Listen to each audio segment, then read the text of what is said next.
Good morning, good afternoon, and good evening. My name is Ambassador Gabriela Mbala. I welcome you to our beautiful platform called MBNK News TV.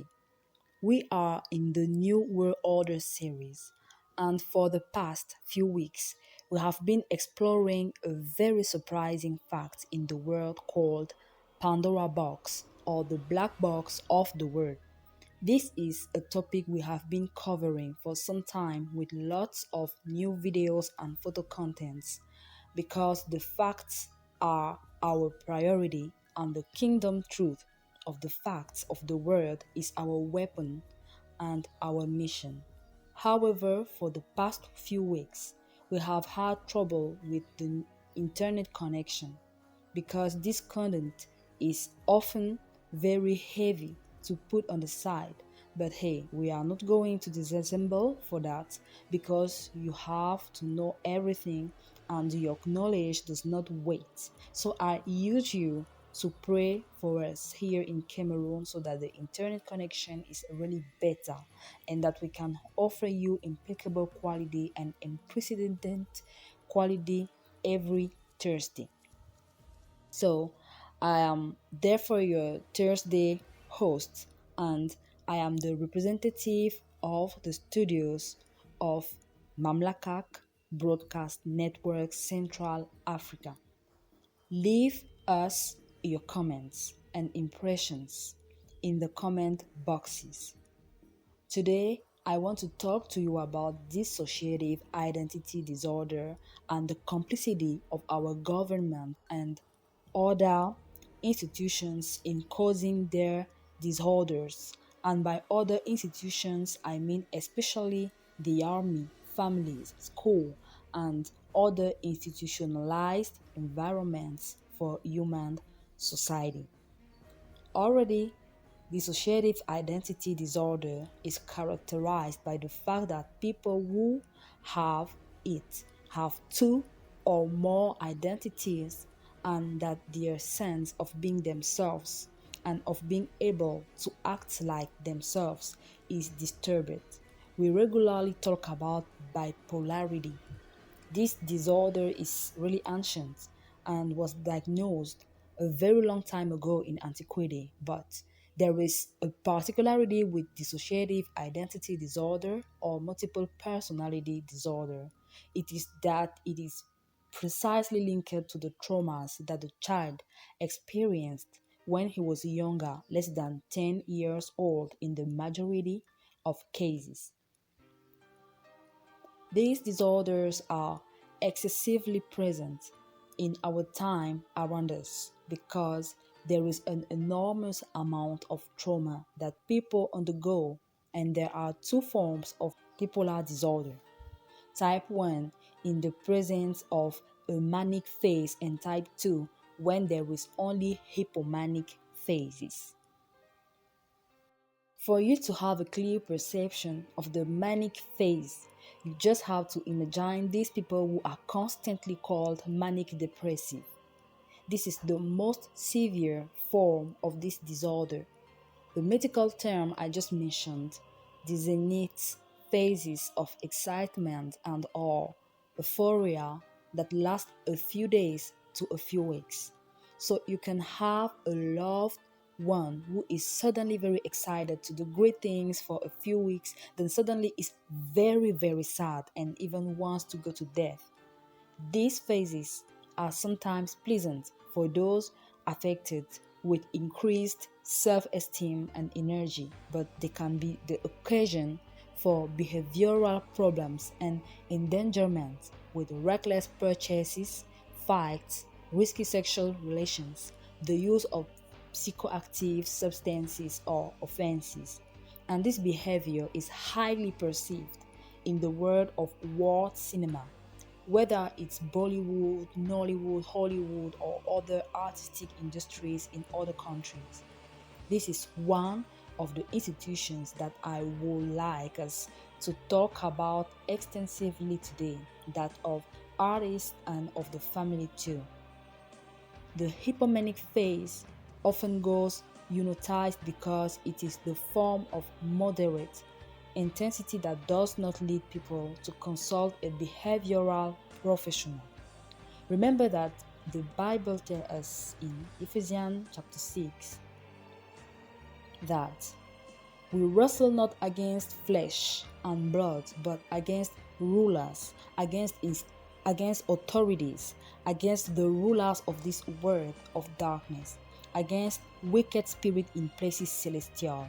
This is why these disturbed people who surround you and whose characteristics we are going to study must not suffer from your rejection, but from your compassion and your mercy.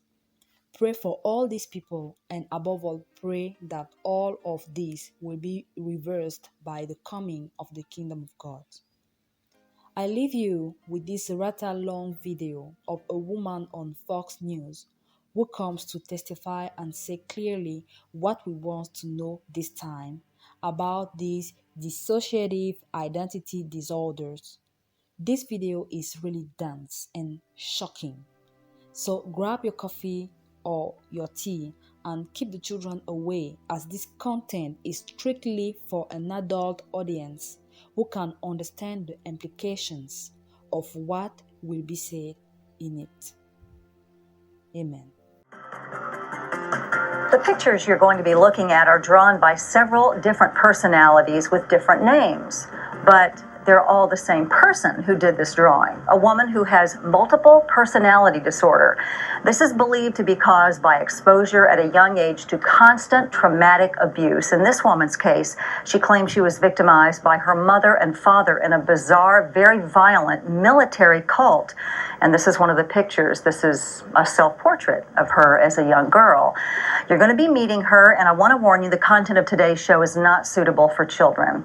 This woman has spoken all over the country on the topic of cults and surviving sexual abuse and multiple personality disorder, and she's just published a book of art drawn by her alters. It's called Diary of a Survivor.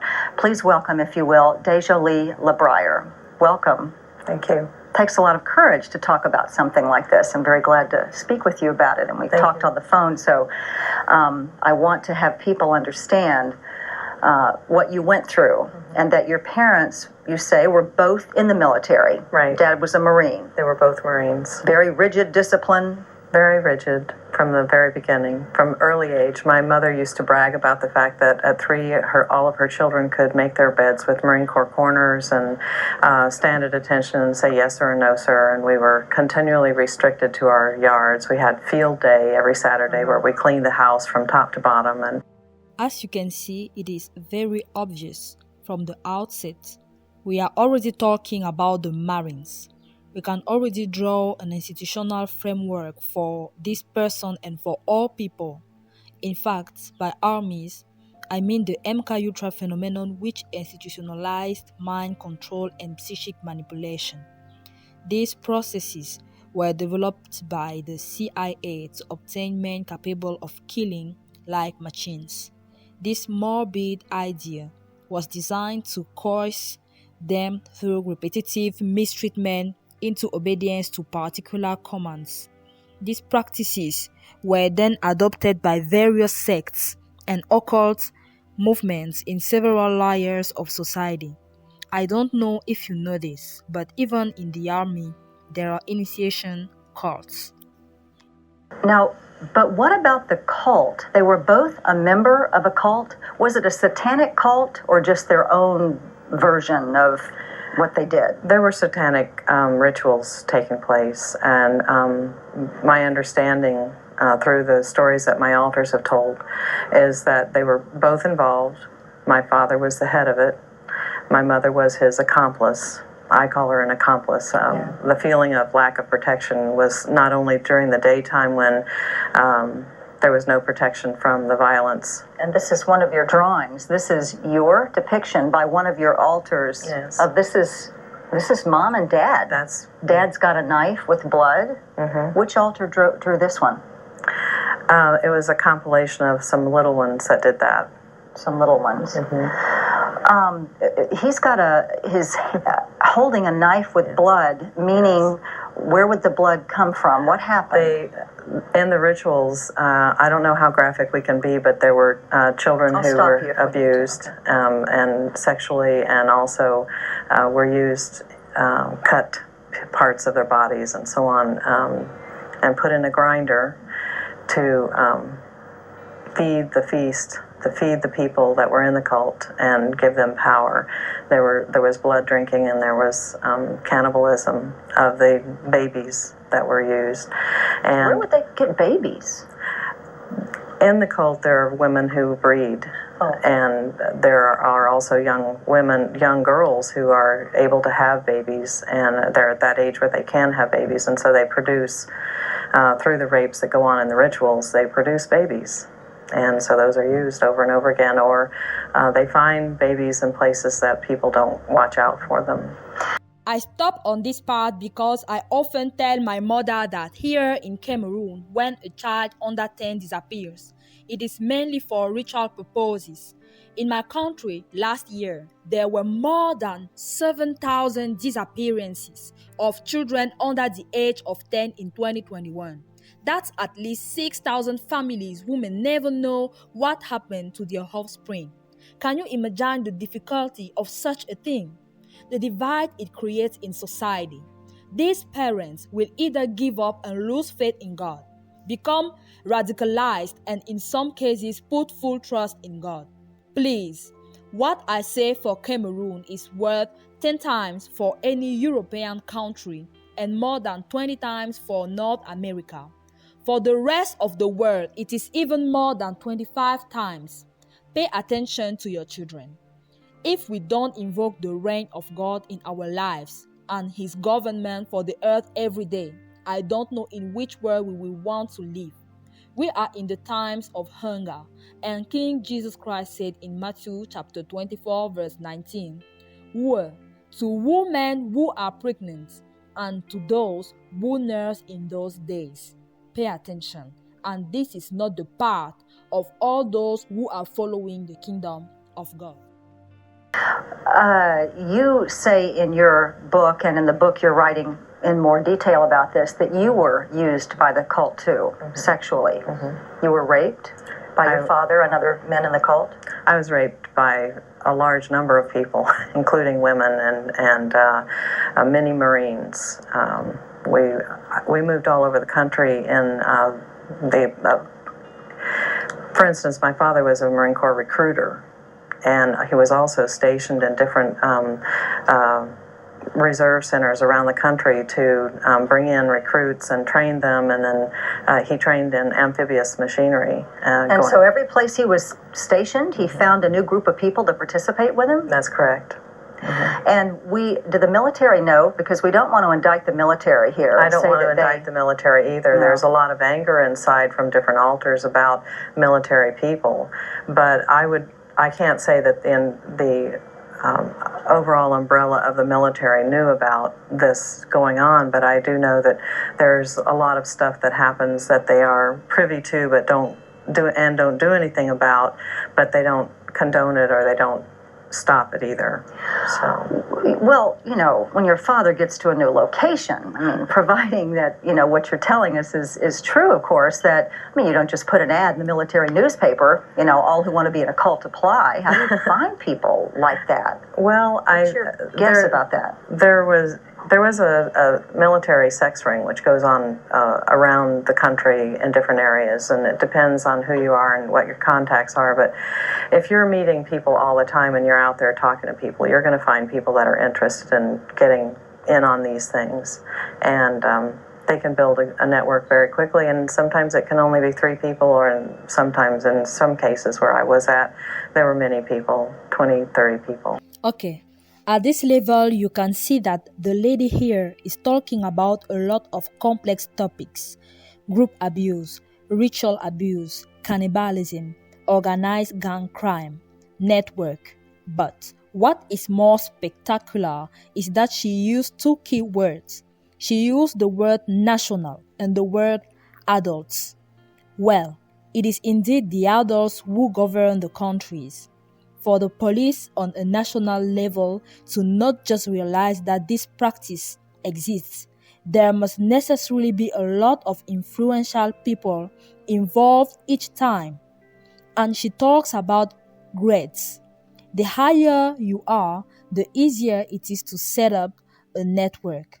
Can't you see that impressive thought? It's impressive. We are facing an incredible situation, which means that normally adults should not be silent, that adults should not let this happen. But it is the government that covers these practices, because the government is people. People like you and me.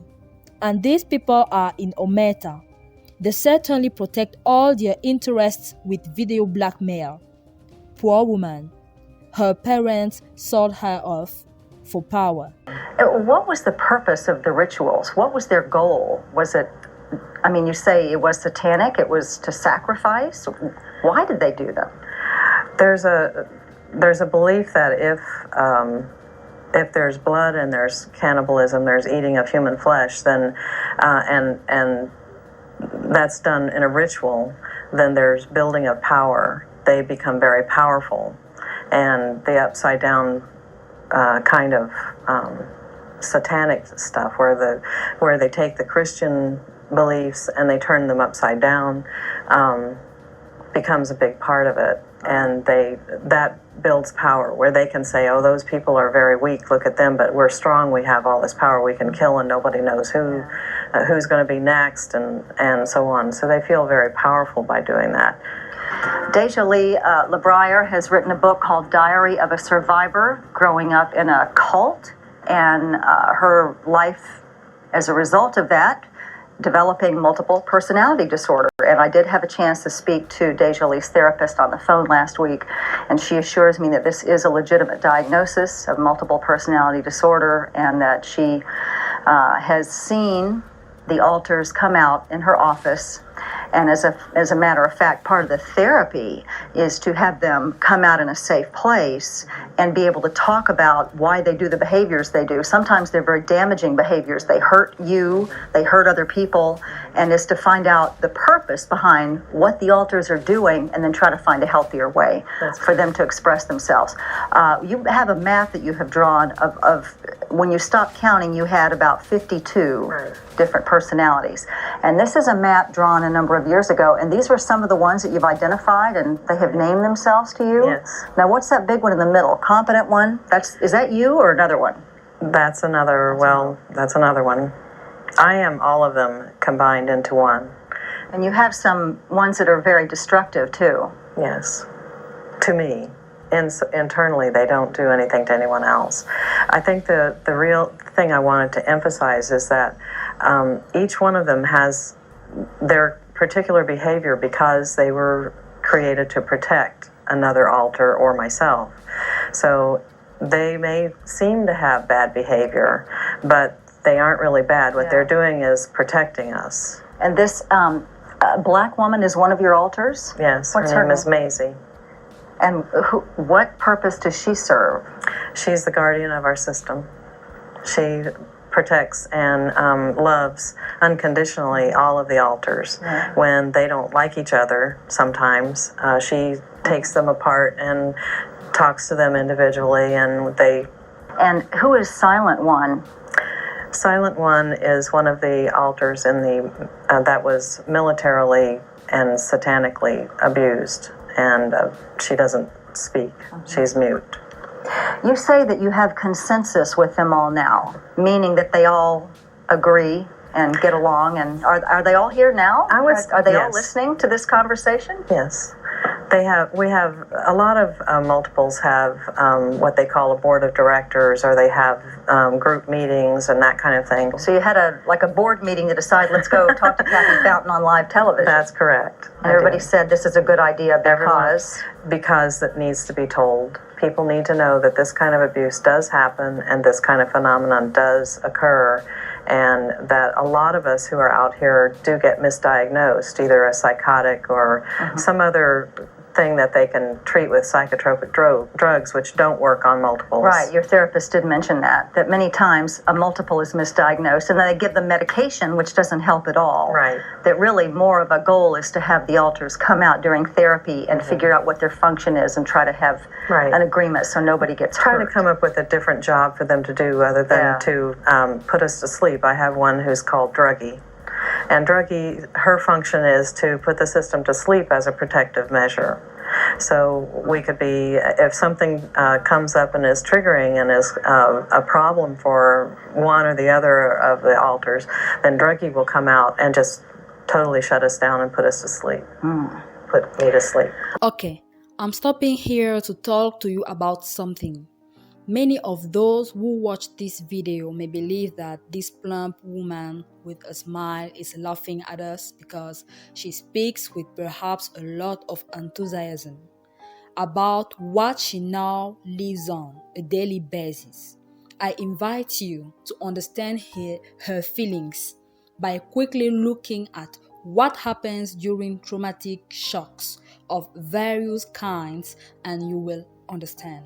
I'll let you with this scientific video of a specialist of behavior and you will understand. By definition, there's some physical injury to the brain, but that leads to neurotransmitter, neurochemical changes in the brain. And part of that response to those changes the brain goes through is really going into more, I call it more protective state. I call it defensive state, trying to protect itself from further injury. And part of that defense mechanism is being super alert, paying attention to sensory, internal environmental inputs that brain receives constantly that we're not even aware of. Paying more attention to those and really paying more attention than it should. Such as when I'm sitting in a chair like this, I'm supposed to feel pressure on my legs and the bottom because the chair is pushing up against my body. But I ignore that. The brain actually learns to ignore those things because that's not dangerous, that's not important, because talking to you right now is the most important thing. So the brain actually helps me focus on that rather than focusing on other things that my brain is sort of kind of being aware of. What we're learning is that after injury like TBI concussion, that sort of falls apart. It's almost like I'm paying attention to this light here that's shining on my eye that's really bothering me. So I get distracted instead of talking to you, for example. Or those signals that I used to be able to block off, now I'm paying attention to it. So that mechanism causes the person to change their behavior and thinking. They can't complete the task. Lydia in Ruskin, what do you want to say to Deja Lee? Yeah, I want to ask her, did she try to tell somebody what was going on? Was there anybody to tell? Was there anyone to tell? Unfortunately, there was no one to tell. Pretty much almost everyone in everyone in my family was involved, but when you're so violated at such a young age, you learn very quickly to keep your mouth shut and don't talk to anyone because you could be next. You could be sacrificed next. So the fear was... You were afraid you would be killed. I was definitely afraid of being killed. And what is this? There's some pretty scary sayings on the side. I'm scared. This is a drawing done by one of my alters who was basically afraid of that particular knife and everything that went along with it, and including Marines and raising his arms over his head and dark places and so on. It represents a large amount of fear, all related to the Marine Corps. Yeah. Although traumatic events in childhood can lead to psychiatric disorders later in life, the biological origins for this relationship aren't well defined. Overactivation of the immune system has been implicated in a range of psychiatric conditions, including bipolar disorder, schizophrenia, and anxiety disorder. Despite this well-known association, the events initially causing this activation remain a mystery. but a team of researchers in the Netherlands has uncovered a potential missing link. They found that traumatic events in childhood can cause inflammation that lasts into adolescence. This association is important because prior work has tied inflammation to the development of mood and anxiety disorders. The researchers surveyed 1,000 teenagers affected by childhood trauma at ages 12, 14, 16, and 19.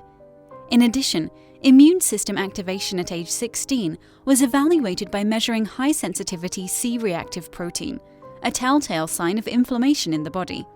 They found that, by age 16, the number of traumatic events experienced by a person was linked to the presence of mood and anxiety disorders at age 19. Interestingly, this number was also associated with increased levels of hsCRP. These results suggest that people who experience trauma in childhood still show signs of immune activation as teenagers. The team then looked at whether specific types of trauma were associated with higher levels of inflammation. They found that elevated hsCRP levels in teenagers were most strongly associated with the experience of separation trauma or sexual abuse in childhood, while weaker associations were found for verbal and physical abuse. These findings highlight the deep connection that exists between psychological and physical well-being. Further studies more clearly defining the pathway that leads from immune system activation to psychiatric disease could one day lead to early interventions designed to halt this progression.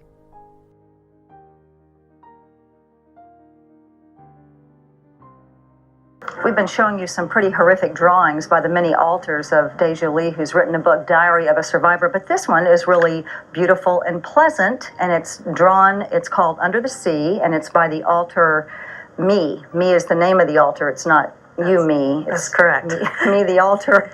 And this represents a safe place. It represents a safe place and a very peaceful place for her and for us, the system, because me has the ability to travel inside and outside of ourselves, out into the universe and inside of plants and all of that, and communes with all kinds of nature and things like that. And the skeptical side of me would have to say, how do I know that the cult really existed, this was really true, babies were really mutilated, that maybe you were sexually abused in your family and then your mind created the whole rest of the story? I can understand how you would feel that way, because it seems very bizarre.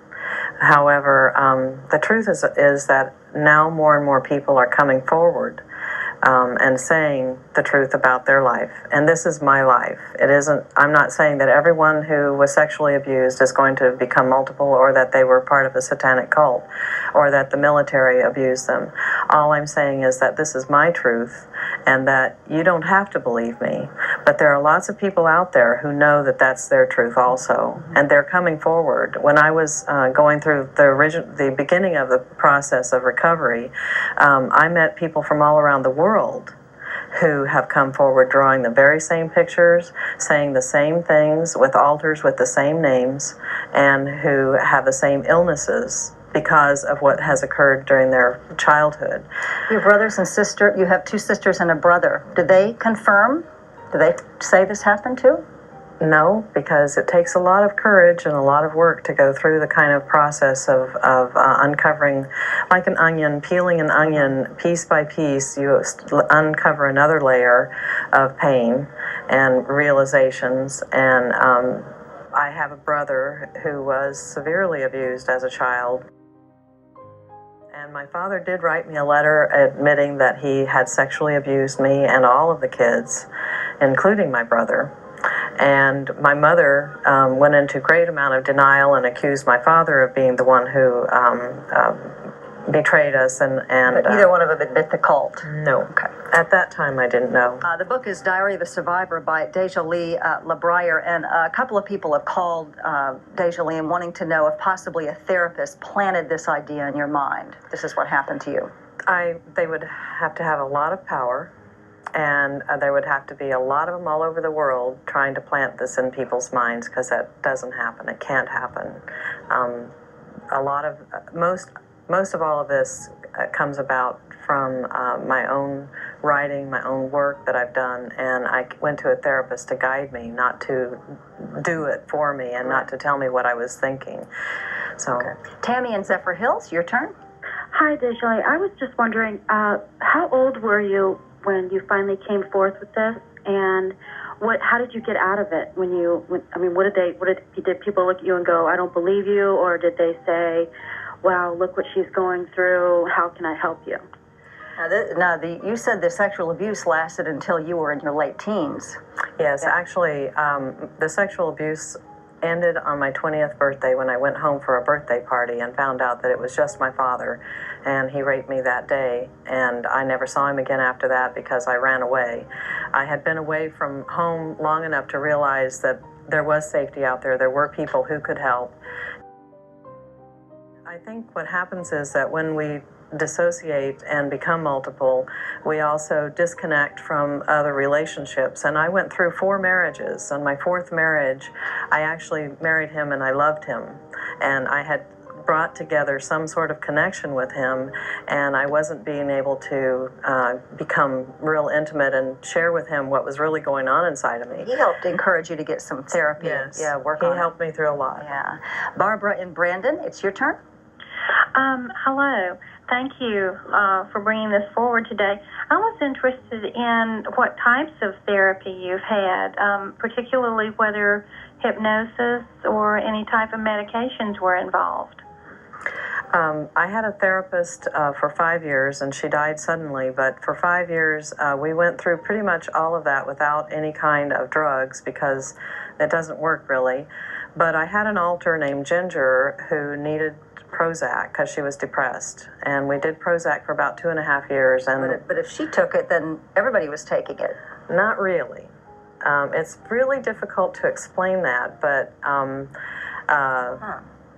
I was taking it for her, but she was the one who was getting the results. Harriet also used That's the therapist. hypnosis. My therapist at that time used hypnosis. We did drawings. We did journaling. Harriet would also write in my journal to get questions answered, and we would write back.